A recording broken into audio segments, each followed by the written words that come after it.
Isaiah chapter 10.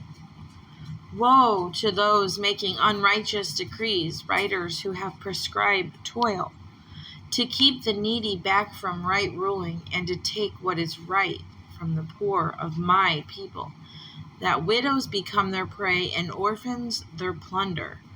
What shall you do in the day of visitation, and in the ruin which comes from afar?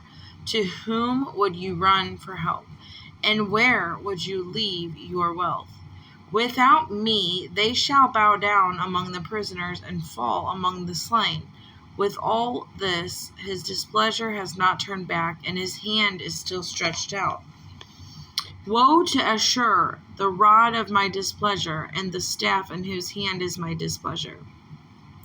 Against a defiled nation I send him, and against the people of my wrath I commend him to seize the spoil, to take the prey, and to tread them down like the mud of the streets. But he does not intend so, nor does his heart think so, for it is in his heart to destroy and cut off not a few nations. For he says, are not my princes kings? Is not Calno like Carchemish? Is not Hamath like Arpach? Is not Shamron like Damascus?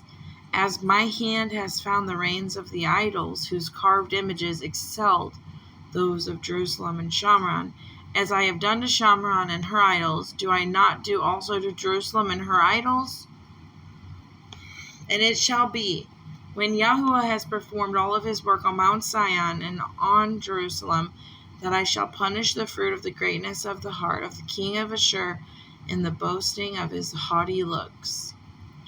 For he has said, by the power of my hand I have done it, and by my wisdom, for I have been clever, and I removed the boundaries of the people, and have robbed their treasuries, and I put down the inhabitants like a strong one.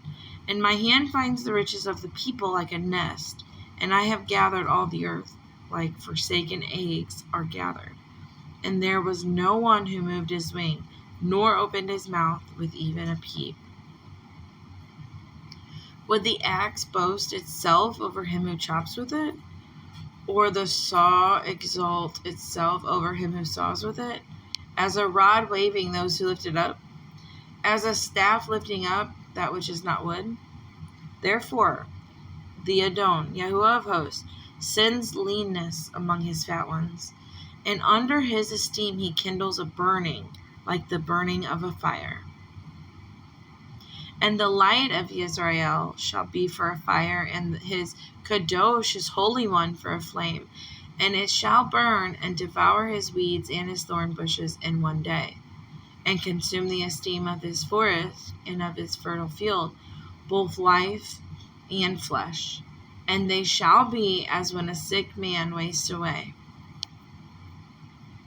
And the remaining trees of his forest shall be so few in number that a child records them. And in that day it shall be that the remnant of Israel and those who have escaped of the house of Jacob never again lean upon him who smote them, but shall lean upon Yahuwah, the Kadosh Holy One of Israel, in truth. A remnant shall return, a remnant of Jacob, to the mighty El. For though your people, O Israel, be as the sand of the sea, yet a remnant of them shall return, a decisive and overflowing righteousness. For the Adon Yahuwah of hosts is making a complete end as decided in the midst of all the earth. Therefore, thus says Adon Yahuwah of hosts, my people who dwell in Sion, be not afraid of Ashur, who beats you with a rod and lifts up his staff against you in the way of Egypt. For yet a little while, and the displeasure shall be completed, and my displeasure be to their destruction. And Yahuwah of hosts stirs up a lash for him as the smiting of Midian at the rock of Oreb, and as his rod was on the sea, so shall he lift it up in the way of Mitzrayim, Egypt. And in that day it shall be that his burden is removed from your shoulder, and his yoke from your neck, and the yoke shall be destroyed because of the anointing oil. He has come upon Ayath. He has passed Migron at Michmash. He stored his supplies. They have gone through the pass. They have taken up lodging at Geba. Ramah is afraid, and Geba of Shaul has fled. Lift up your voice, O daughter of Galim. Listen, Laisha, O poor Anathoth. Medmena has fled, and the inhabitants of Gebim sought refuge. Yet he remains at Nob. That day he shakes his fist at the mountain of the daughter of Zion, the hill of Jerusalem. Look, the Adoniyahu of hosts is lopping off a branch with an awesome crash, and the tall ones are cut down, and the lofty ones are laid low. And he shall cut down the thickets of the forest with iron, and Lebanon shall fall as a mighty one.